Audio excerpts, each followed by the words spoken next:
بسم اللہ الرحمن الرحیم الحمد للہ الذی جعلنا من المتمسکین بولایت امیر المؤمنین والائمۃ المعصومین علیہم السلام۔ الحمد للہ رب العالمین، الصلاۃ والسلام، اما بعد فقد قال اللہ تبارک و تعالی فی کتابہ الکریم وہو اصدق الصادقین وقولہ الحق۔ بسم اللہ الرحمن الرحیم۔ لن ینال اللہ لحومها ولا دماؤها ولکن ینالہ التقوی منکم۔ ارشاد باری تعالیٰ ہو رہا ہے سورہ حج اور اس کی آیت 37، جس میں ارشاد ہو رہا ہے کہ لن ینال اللہ لحومها ولا دماؤها ولکن ینالہ التقوی منکم۔ خدا تک ان جانوروں کا نہ گوشت جانے والا ہے اور نہ خون، اس کی بارگاہ میں صرف تمہارا تقوی جانے والا ہے۔ اس سلسلے میں امام جعفر صادق علیہ السلام فرماتے ہیں کہ قربانی کے جانور کے خون کا پہلا خطرہ زمین پہ گرتے ہی قربانی کرنے والے کے تمام گناہ معاف ہو جاتے ہیں، اور اس قربانی کے وسیلے سے معلوم ہو جاتا ہے کہ کس میں تقوی پایا جاتا ہے۔ معصوم نے فرمایا کہ اللہ کی بارگاہ میں حابیل و قابیل نے قربانی دی، لیکن حابیل کی قربانی قبول ہو گئی، وجہ تقوی کی۔ ہمارے یہاں ایک سوال آیا ہے کہ کیا دنیا بھر میں جو لوگ حج پہ نہیں ہیں، کیا ان پر بھی قربانی واجب ہے؟ نہیں، حاجیوں پہ قربانی واجب ہے، جو حج پہ نہیں ہیں ان پہ قربانی واجب نہیں ہے۔ ہاں، بہت زیادہ سنت موقدہ ہے، بہت زیادہ ثواب ہے۔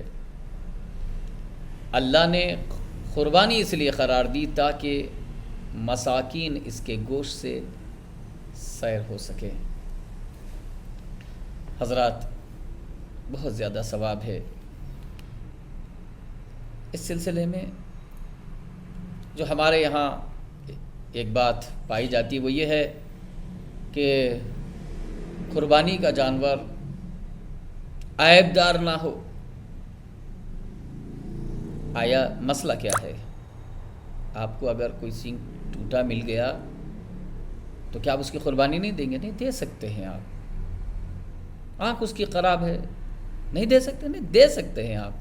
بہتر یہ ہے کہ اللہ کی بارگاہ میں اچھا جانور لایا جائے۔ اگر نہیں مل رہا ہے تو آپ، پیر ٹوٹا ہے، آنکھ اس کی اچھی نہیں ہے، آپ اسے دے سکتے ہیں، جائز ہے۔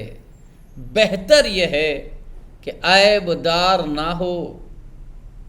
اس ایک بات کو ہم جب سنتے ہیں کہ قربانی کا جانور عیب دار نہ ہو تو اس کو کتنے دور تک جا کے تلاش کرتے ہیں، اور عیب دار بھی ہو تو اسے چھوڑ کر دوسری جگہ جاتے ہیں اور اچھا سا لے آتے ہیں۔ کبھی یہ بھی تو سوچے کہ جب جانور اللہ کی بارگاہ میں عیب دار نہ دیا جائے تو پھر جو خود قربانی اللہ کی بارگاہ میں دے رہا ہے، جس کے جانب سے جانور میں عیب نہ ہو، دینے والے میں کوشش یہ کرنا چاہیے کہ انسان اللہ کی بارگاہ، وہ تو ایک مرتبہ حاضر ہوتا ہے، ایک مرتبہ اس کی حاضری آپ نے پیش کی۔ ہماری تو روزانہ اللہ کی بارگاہ میں حاضری رہتی ہے، لہذا اللہ کرے جس طرح سے ہم جانوروں کے لیے کوشش کرتے ہیں کہ عیب دار نہ ہو، کوشش ہمیں بھی جہاد نفس کرتے ہوئے یہ کوشش کرنی چاہیے کہ ہمارے اندر بھی جتنے عیب ہیں، چاہے وہ عیب حسد کے اعتبار سے ہو، غیبت کے اعتبار سے ہو، شراب کے اعتبار سے ہو، چوری کے اعتبار سے ہو، قطع رحمی کے اعتبار سے ہو، یہ سارے عیب کو اسی طریقے سے پاک کر لینا چاہیے کہ جس طریقے سے ہم اپنے ظاہر کو پاک کرتے ہیں۔ اسی لیے مستحب ہے کہ عید کے روز غسل کر کے جایا جائے۔ کیوں؟ اس لیے کہ اللہ ظاہری میل کو دور دیکھنا چاہتا ہے اور کہتا ہے تم میرے یہاں حاضری دو، اور ہم باطنی عیب بھی میل بھی تمہارا اپنے توفیق سے دور کریں گے۔ اللہ تعالیٰ ہمیں توفیق دے کہ ہم اپنے آپ کو جس طریقے سے ظاہر سے خوبصورت بناتے ہیں اس سے زیادہ باطن کو بھی خوبصورت بنا سکیں، اور اللہ تعالیٰ سے یہ التجا ہے، یہ خدا کی بارگاہ میں حاجت ہے ہماری، بہت بڑی اہم دعا یہ ہے کہ خدایا زمانہ ظلم و جور سے بھر رہا ہے تو امام عصر کے ظہور میں تعجیل فرما تاکہ ہم عدل و انصاف کی زندگی گزار سکیں۔ وآخر دعوانا ان الحمد للہ رب العالمین۔ اللہم صلی علی محمد وآل محمد وعجل فرجہم۔